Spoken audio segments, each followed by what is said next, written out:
Crazy roller coaster ride because मैंने जब पहली किताब लिखी थी अपने मम्मी पे मी एंड माँ, तो वो एकदम आई थिंक मेरे लिए कथारसिस था, जो कहना चाहती थी सब निकला। और फिर सबने बोला कि अब दूसरी किताब कौन सी है, सो आई वाज वंडरिंग कि what am I so passionate about, and the only one thing I could think was movies.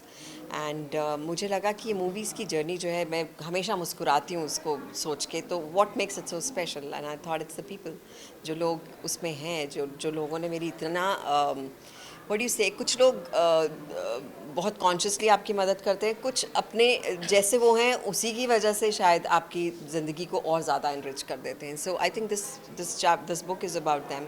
एक एक चैप्टर हर सेलेब को डेडिकेट किया है।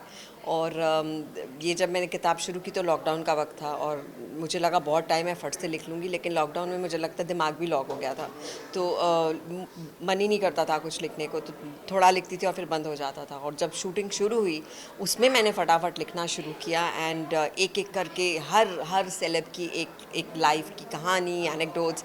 और सबसे मज़ा ये आया कि जब उनके रिएक्शंस मिले मुझे, क्योंकि हर एक का चैप्टर मैंने उनके साथ शेयर किया था।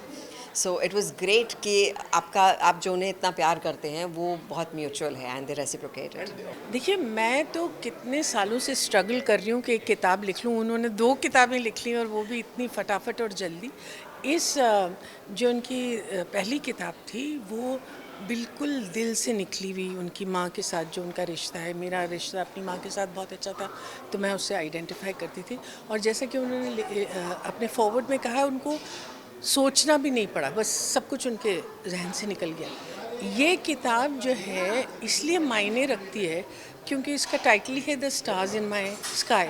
तो ये कितना जेनरस टाइटल है, ये एक्नॉलेज कर रही हैं उन सब लोगों को, उन सब हस्तियों का इनके ऊपर जिनका कोई ना कोई प्रभाव पड़ा है।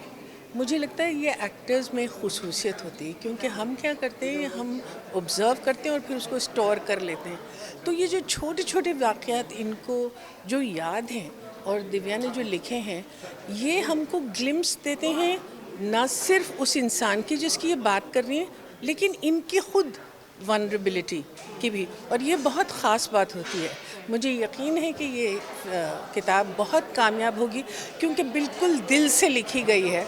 इसमें किसी तरह की कोई बनावट नहीं है, कोई लफ्ज़ों का खेल नहीं है। ठीक जैसे दिल से आती है वैसे वो किताब पर पहुंच जाती है, और यही इसकी सबसे बड़ी ताकत है। मैं फ़िलहाल उसको अपना जो मेरे बारे में लिखा है मैं वही पढ़ा हूँ। अभी जाके पूरे चैप्टर पढ़ूँगा, क्योंकि मेरे लिए इतना अच्छा लिखा है, तो बाकी तो बहुत बड़े स्टार्स हैं जिनके बारे में लिखा है। तो मेरा ख्याल है ये किताब अपने आप में एक नगीना है। सो ये नगीना हमेशा सदा चमकता रहे, और जो स्टार्स उन्हें अपने आकाश के बताए हैं, मेरे स्काई के जो स्टार्स हैं वो भी चमकते हैं। कुछ चीज़ें खुद को नहीं पता होते, क्योंकि कि आप क्या कर रहे हैं, किस तरह कर रहे हैं आपके जो। तो फिर वो जो दिव्या ने बोला था वहाँ पे कि आप सभी लोगों को, मैंने तो उनको बोल दिया था कि आप चले जाइए, मैं बाद में मिलूँगी जब मैं पूरा ये याद कर लूँगी। तो मैं तो उनके साथ लगा हुआ था, क्योंकि मेरे फैंस, क्योंकि ऑलरेडी क्योंकि मैं सिंगिंग में था, तो लोग बहुत ज़्यादा थे, तो उनको मैं मोड़ नहीं सकता। तो वो चीज़ें बताई कि आप कितना उनको इज़्ज़त देते हैं, कितना सत्कार देते हैं, कितना प्यार देते हैं। ये आदमी के लिए इनकरेजमेंट होती है, कोई दूसरा बोले तो मौत। बिल्कुल छोटी सी गुड़िया सी एक तस्वीर में उनकी मदर की जो बुक है रिलीज़ हो रही है, मेरे गले में वो धागा पहना हुआ है, और वो भी साथ में छोटी सी खड़ी हुई है। तो मेरी उम्र भी थोड़ी, क्योंकि नेचुरली उस वक्त ठीक ठाक होगी। जो मेरा चैप्टर है मैंने पढ़ा है, उसने मुझे सुनाया था। Just I said you don't have to, just go with whatever you feel and write whatever you want, it doesn't matter. It's just the moments that you've shared, you know. They may sound like small moments, but they mean a lot. And that's what's important in the entire book. You know, little anecdotes, little moments, time spent with people which you cherish, which becomes part of your DNA, your memory.